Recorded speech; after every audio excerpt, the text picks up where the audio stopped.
Hey guys, welcome back to another video. In this video, I kind of want to just sit here and quickly chat about a few big things that we really faced when building our brand at first. A lot of people have personally asked me to create more videos about my brand, and I actually had no clue that you guys got so much insight from brand building. But now that I think about it, with Biden messing around with taxes so much and entrepreneurship slowly becoming less attractive to people who are ambitious and aspiring to do big things, I do think that in the near-term future, the e-commerce businesses that are real brands are the ones that are truly going to prosper when things start to hit the fan, things start slowing down the economy.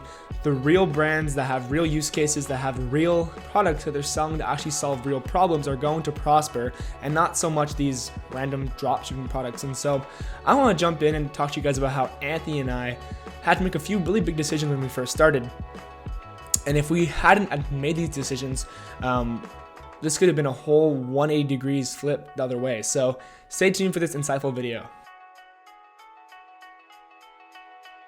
All right, so without getting into too much detail because of the NDA and whatnot, Anthony and I run an e-commerce brand in a female niche. When we first started this brand back in around September, October of 2020, we had an original thesis, an original mission to target an older kind of demographic. All of our ads and products were tailored towards a little bit of an older demographic in the niche. And we always knew in the back of our heads that these products could also be shown to younger people, if you will, but we were kind of closed-minded and had a few assumptions, and we learned early on that assumptions can actually kill businesses, and there's absolutely nothing wrong with pivoting. And you'll hear a lot of people talk about this, like the people at YC, aka Y Combinator and whatnot. When should you pivot? Every startup has a hypothesis at first, but if that hypothesis is not proven and the data tells you otherwise, how fast are you to pivot? Are you reluctant? Are you denying the data? All these questions you have to ask yourself pretty much every single day and be self-aware of it, or you're literally just burning cash. And so for us, we ran ads for about a good month, maybe 2 months, 60 whole days, trying to make this older-ish demographic work until eventually we realized, whoa, look at what the data is telling us. It's time to pivot before we get burned. And so that's exactly what we did, and we never looked back, and thank God we didn't, because it actually worked out really better for us. And I feel like this is something that not a lot of entrepreneurs truly talk about, is actually building a real brand, learning from your customers, talking to your customers, and really just pivoting from that, because your customers are the ones that drive your business and pay the bills, not your hypotheses and your opinions and your passion.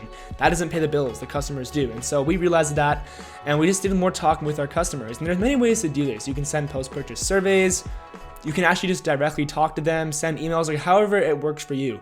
Talk to your customers. So many brands, not even in e-commerce, but SaaS startups, all these huge unicorns that are growing, not a lot of them are talking to their customers. You'd be surprised. I'll try finding some data, but I've seen videos. Not a lot of people are talking to their customers. So if there's one takeaway you want to get from this, it's follow the data, talk to your customers, and truly see what is happening. Because the moment we built out, switch that perspective from, okay, older to more younger, things really started to explode for us, literally. I've heard billionaires literally say that advertising is a premium that only some companies pay because their product is not good enough for word of mouth to just do the marketing for them. And I agree with that partially. I feel like some companies, like aka Tesla, haven't ran any ads and spent money on marketing, but it's only because Elon is kind of promoting it and his personal brand is huge and people are supporting it. It's like the first thing in the world that's kind of revolving a lot around EVs. And so they can kind of prosper from that without advertising. But if you're a small e-commerce startup, you almost have to run ads. But he is true with the fact where it's like, if you're a brand like Glamnetic and making something revolutionary to the world, of course you'll still run ads, but like the ROAS is going to be exceptionally higher, and the word of mouth is just going to really bring in that organic traffic. And so by far that was the main takeaway from this video. Don't be afraid to pivot after you have sufficient data. And customers are always right. You should always listen to them. If there's problems with them, like do the right thing. It'll always come back and bite you in the ass. Like all you need is one person to have a connection with someone who's fairly popular. They can make a video on TikTok about you, and overnight, like you can get in big trouble. I think actually this week I saw a thread on Twitter about Demi Lovato making claims about some kind of company that they were selling some kind of like healthy food, and this really triggered a lot of people. And just with the power of her influence, she pretty much brought that business down to ground zero just from that word of mouth. And so you always want to do the right thing. Don't be afraid to pivot. Now I'm repeating myself. And that's pretty much it for this video. I'm gonna be making a lot more videos about our brand and a few things that we experienced logistic wise, scaling wise, you know, how we ran into cash flow issues and also of course inventory issues.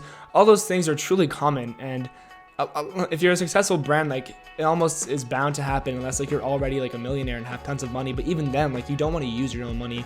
You almost want to use other people's money. So I'm gonna talk more about that in future videos. So make sure that you are subscribed, drop a like on this video if you found any value, and I'll see you guys in the next video. Peace.